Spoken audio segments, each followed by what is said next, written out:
नमस्कार, मैं डॉक्टर मुकुल खंडेलवाल आज आप लोगों के समक्ष समर्थ गुरु रामदास जी के ईश्वर के प्रति कितनी प्रगाढ़ आस्था थी उसके संबंध में आपको बता रही हूँ।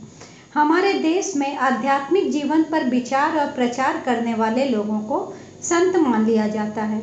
जैसे कि जिन लोगों ने अपने जीवन में किसी स्वार्थ के कारण विदेशी आक्रमणकारियों को बुलाकर अथवा उनके साथ सहयोग करके देश को पराधीन कराया, जनता पर अत्याचार कराए, परंतु किसी ने भी उनको अधार्मिक नहीं कहा, क्योंकि समाज विरोधी कार्यों को करते हुए भी वे पूजा पाठ, तीर्थ यात्रा, दान दक्षिणा आदि जिन्हें लोग धार्मिक कृत्य कहते हैं, पालन किया करते थे। समर्थ गुरु रामदास ने धार्मिक भावना की इन त्रुटियों का अनुभव किया और अपने प्रवचनों द्वारा यह प्रतिपादित किया कि केवल धर्म और अध्यात्म की चर्चा करने का कोई महत्व नहीं, तदनुसार आचरण और लोक व्यवहार भी करना चाहिए। समर्थ गुरु रामदास के समय में हिंदू धर्म एक संकट काल से गुजर रहा था। विदेशी शासकों के राजनीतिक तथा सामाजिक दबाव के कारण उसमें तरह तरह के दूषित सिद्धांतों और क्रियाओं का समावेश हो रहा था। कितने ही पंडितों ने मुसलमान के प्रभाव में आकर प्राचीन शास्त्रों और स्मृतियों में ऐसे श्लोक बनाकर सम्मिलित कर दिए जिनसे हिंदू धर्म की हीनता प्रकट होती थी और वह निर्बल बनता था। समर्थ गुरु रामदास ने हिंदू धर्म की इस विकृति को देखा तो उनके हृदय को गहरी चोट लगी। वे अल्पावस्था में ही हानिकारक धार्मिक रूढ़ियों के संशोधन और समयोपयोगी सशक्त विचारधारा के प्रचार द्वारा इसको चाहते थे कि लोगों के भीतर हिंदू धर्म के प्रति गहरी आस्था जगाओ। कहा जाता है गुरु रामदास के जो अनुयायी हैं उन्हीं लोग का यह कहना है कि बहुत छोटी अवस्था में ही उन्होंने कितने ही दिन तक हनुमान जी के एक मंदिर में बैठकर इसी उद्देश्य की पूर्ति के लिए जप किया था और उनकी भक्ति एवं निष्ठा से प्रसन्न होकर हनुमान जी ने प्रकट होकर मंत्रोपदेश देकर कहा, सारी पृथ्वी में यवन छाए हुए हैं, अनीति का राज्य है, दुष्ट लोग अधिकार सत्ता से मतवाले होकर साधु जनों को सता रहे हैं, इसलिए तुम वैराग्य वृत्ति से कृष्णा नदी के तट पर उपासना करके ज्ञान प्राप्त करो और लोकोद्धार के कार्यों में संलग्न हो जाओ। उसी समय से समर्थ गुरु रामदास ने अपने जीवन का एकमात्र लक्ष्य धर्म का संशोधन और उसकी रक्षा करना ही बना लिया। इधर समर्थ गुरु रामदास के जिनका नाम उस समय नारायण था, उनके हृदय में स्वधर्म और स्वजाति का अंकुर फूट रहा था, तो दूसरी ओर उनकी माता रानूबाई उनके विवाह के बारे में चिंतित रहती थी। रामदास से उन्होंने कई बार विवाह की बात छेड़ी, परंतु उन्होंने बार बार उसको इनकार कर दिया। विवाह की बातों से तंग आकर के एक बार तो वे जंगल भाग गए।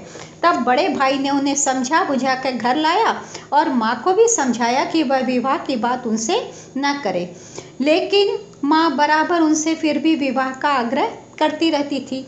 एक बार इसी तरह आग्रह करते करते उनकी माँ ने रामदास से जबरदस्ती विवाह के लिए हामी भरवा ली। नियत तिथि पे घर वाले बारात लेकर कन्या के घर पहुंचे, परंतु जब भांवरों का समय आया तो सब ब्राह्मणों ने एक साथ सावधान शब्द का उच्चारण किया। रामदास जी के मन में विचार आया कि अब ऐसे बंधन में शायद मैं बंधने जा रहा हूँ जिससे आजन्म छुटकारा नहीं मिलेगा।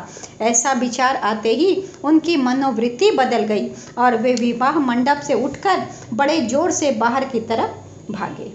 कुछ लोग उनको पकड़ने के लिए दौड़े, पर उन हनुमान भक्त को भला कौन पकड़ सकता था। इस घटना के बाद रामदास ने अपने गांव से कई 100 मील दूर प्रसिद्ध तीर्थ नासिक पहुंचकर अपना जीवन साधना में लगा दिया। वे प्रातः काल से दोपहर तक गोदावरी के जल में खड़े होकर गायत्री मंत्र का जप करते थे। दोपहर के बाद भिक्षा लेकर भोजन करते और पुनः भजन और जप में लग जाते थे। इस प्रकार 12 वर्षों तक तपस्या करके उन्होंने गायत्री के कितने ही पुरस्चरण कर डाले। इस तपस्या के फल से उनकी आत्मिक शक्ति बहुत बढ़ गई थी। वे जगह जगह भ्रमण करके धर्म के सच्चे स्वरूप का प्रचार करते रहे। एक बार वे काशी विश्वनाथ जी के मंदिर में पहुंच गए। वहां के कुछ पुजारियों ने उनकी वेशभूषा देखकर उन्हें ब्राह्मणों से भिन्न जाति का वैरागी समझा और उन्हें शिव की प्रतिमा के समीप भी नहीं जाने दिया। इस पर रामदास ने कहा, अच्छा, रामचंद्र की इच्छा। ऐसा कहकर निराश होकर शिवजी तथा पुजारियों को साष्टांग दंडवत करके वे लौट पड़े। कहते हैं उनके बाहर निकलते ही पुजारियों को शिव की प्रतिमा नहीं दिखाई पड़ने लगी। इससे वे बहुत घबराए और दौड़कर समर्थ गुरु के पास आकर उनसे क्षमा प्रार्थना की। क्षमा याचना के पश्चात जब वे पुनः मंदिर आए तो प्रतिमा दिखाई पड़ने लगी। इस चमत्कारी घटना के पश्चात काशी में रामदास जी का सम्मान जो था वो बहुत अधिक बढ़ गया और उन्होंने एक घाट पर हनुमान जी की मूर्ति की भी स्थापना करवाई। समर्थ गुरु रामदास ने बाल्यावस्था के 12 वर्षों तक खेलकूद करके अपने शरीर और सहज बुद्धि का विकास किया। फिर 12 वर्षों तक तपस्या करके मन पर पूर्ण नियंत्रण और आध्यात्मिक शक्ति प्राप्त की। उसके बाद 13 वर्षों तक भारत के समस्त भूभागों में भ्रमण करके देश की पराधीनता के कारणों की जांच पड़ताल की, धर्म के पतन की जांच की और सदैव राष्ट्रहित के बड़े बड़े कामों को सिद्ध करने में लगे रहे। श्री महादेव गोविंद रानाडे और श्री राजवाड़े जैसे महाराष्ट्र के इतिहास की खोज करने वाले विद्वानों ने उनके संबंध में लिखा है, महाराष्ट्र राज्य के वास्तविक संस्थापक समर्थ गुरु रामदास ही थे। शिवाजी उनकी तुलना की दृष्टि में निमित्त मात्र थे। यदि समर्थ गुरु ने अपने प्रचार कार्य द्वारा जनता में हिंदुत्व की गहरी भावना जागृत न की होती और बाद में भी वे सदैव लोगों को प्रेरणा दे देते तो महाराज शिवाजी के कार्यक्रम का सफल होना असंभव था। तो ये रामदास जी जो थे जगह जगह भारत के भूभाग में भ्रमण करते थे और लोगों को परमार्थ पथ का उपदेश दिया करते थे।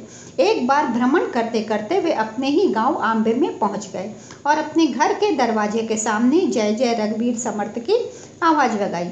घर के भीतर उनकी माता जो उनके वियोग में रोते रोते अंधी हो गई थी, अपनी बहू को आज्ञा दी कि बैरागी को कुछ भिक्षा दे आओ, पर समर्थ गुरु ने आगे बढ़कर कहा कि अन्य बैरागियों की तरह भिक्षा लेकर लौट जाने वाला आज का बैरागी नहीं है।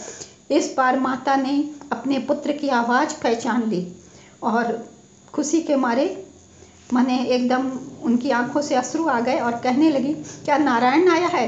रामदास माता के चरणों में गिर पड़े और माता भी उनको उठाकर प्रेम से मस्तक और मुख पर हाथ फेरने लगी और उनके जटाजूट और दाढ़ी का स्पर्श कर कहा, अरे नारायण, तू कितना बड़ा हो गया है, हाय, पर मुझे तो आंखों से कुछ दिखाई नहीं देता कि अपने बेटे को अच्छी तरह देख भी सकूं। श्री समर्थ ने माँ का जब यह दुखद वचन सुना तो माता के चरणों में प्रणाम किए और उनके सिर पर हाथ फेरा, जिससे उनको देखने की शक्ति प्राप्त हो गई। माता को बड़ा आश्चर्य हुआ और कहने लगी, बेटा, यह तो तूने किसी अच्छे भूत को सिद्ध कर लिया है। समर्थ गुरु ने कहा, हाँ माँ, मैंने उसी भूत को सिद्ध किया है जो अयोध्या में आनंद मंगल करता था और जिसने गोकुल वृंदावन में अनेक आश्चर्यजनक लीलाएं की है। इसके पश्चात रामदास कई दिनों तक वहां ठहरे और अपने बड़े भाई श्रेष्ठ से आध्यात्मिक विषयों पर विचार करते रहे। फिर जब भ्रमण के लिए घर से चलने लगे तो माता दुखी हो गई। इस पर समर्थ गुरु रामदास ने उनको भागवत में वर्णित वही आत्मज्ञान का संदेश सुनाया जो कपिल मुनि ने अपनी माता के सम्मुख कहा था। इससे माता ने उनके जीवन कार्यों के महत्व को समझ लिया और उन्हें आत्मिक शांति प्राप्त हो गई। समर्थ गुरु रामदास का यही उपदेश था कि मनुष्य को वही मार्ग ग्रहण करना चाहिए, वही कार्य करना चाहिए जो इहलोक और परलोक दोनों में सहायक हो, जिससे व्यक्ति और समाज दोनों सुखी हो सके। वर्तमान समय में लोग जो है वो परलोक का अर्थ स्वर्ग और नर्क समझकर उस पर अविश्वास करने लगते हैं। उनको समझना चाहिए कि लौकिक सुख का अर्थ है बाहरी सुख साधन और पारलौकिक का अर्थ है आत्मिक सुख शांति। मनुष्य को उद्योग और परिश्रम द्वारा बाह्य जीवन में सुख और आराम के साधन प्राप्त करने चाहिए और परोपकार तथा सेवा धर्म द्वारा आंतरिक जीवन को उच्च बनाना अर्थात आत्मिक शांति प्राप्त करनी चाहिए। दोनों का उचित समन्वय होने से ही व्यक्ति और समाज की समग्र राष्ट्र की उन्नति हो सकती है। यही समर्थ गुरु रामदास के उपदेश का मूल रहस्य था। समर्थ गुरु रामदास ने शिवाजी को भी दीक्षा दी थी और शिवाजी को दीक्षा देने के उपरांत एक दिन वे भिक्षा मांगते हुए सतारा में राजमहलों पर पहुंच गए और वहां भी भिक्षा मांगते हुए तो जय जय रघुवीर समर्थ की ध्वनि की। गुरु की आवाज़ शिवाजी ने पहचान ली और वे बड़े आनंद मग्न हो गए और कागज पर अपने समस्त राज्य का दान पत्र लिखकर उनकी झोली में डाल दिया। समर्थ गुरु उसे पढ़कर हंसने लगे और कहा, शिवा, तुमने तो अपना समूचा राज्य हमको दे डाला, अब तुम क्या करोगे? शिवाजी ने हाथ जोड़कर कहा, महाराज, मैं आपके चरणों की सेवा करूंगा। शिवाजी की भक्ति भावना को देखकर वे बड़े प्रसन्न हुए और बोले, हम बैरागी राज्य को लेकर क्या करेंगे? अब हमारी अमानत समझकर राज्य का कारोबार तुम ही चलाओ। शिवाजी ने गुरु की आज्ञा को सिरोधार्य किया और उसी दिन से राज्य का झंडा भगवा रंग का करवा दिया और स्वयं को राज्य का एक सेवक समझकर निष्ठापूर्वक सब कार्य करते रहे। इस प्रकार समर्थ गुरु ने एक ही समय में त्याग और कर्तव्य भावना का परिचय देते हुए एक अनुपम परंपरा का सूत्रपात कर दिया, जिसके परिणाम स्वरूप शासन कार्य में धर्म और न्याय का विशेष रूप से समावेश हो गया।